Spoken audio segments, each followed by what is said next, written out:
मलकापूर. भैया जोशी यांच्या वक्तव्याबाबत शिवसेना उबाटा आक्रमक. भैया जोशी यांच्या मराठी भाषेविषयीच्या वक्तव्याबाबत मलकापूर तालुका व शहराचे शिवसेना उबाटाने जोशीच्या प्रतिकात्मक पुतळ्याला जोडे मारून दहन दिले. राष्ट्रीय स्वयंसेवक संघाचे नेते भैया जोशी यांनी मराठी भाषेबाबत केलेल्या विवादास्पद वक्तव्याबाबत आज उद्धव बाळासाहेब ठाकरे गटाच्या मलकापूरच्या शिवसैनिकांच्या माध्यमातून तहसील चौकात निषेध व्यक्त करत निदर्शने करण्यात आली.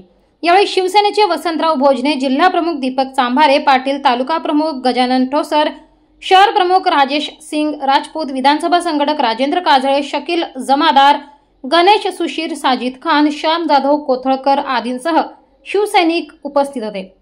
मुंबईमध्ये येणाऱ्यांनी मराठी शिकले पाहिजे असे काही नाही. इथे वेगवेगळ्या भाषा बोलल्या जातात. एवढेच काय तर मुंबईतील घाटकोपर परिसराची भाषा ही गुजराती आहे असे वक्तव्य करून मराठी भाषेचा आणि मराठी माणसाचा अपमान करणाऱ्या भैया जोशी यांच्या वक्तव्याचा आज उद्धव बाळासाहेब ठाकरे यांच्या शिवसैनिकांनी निषेध केलाय.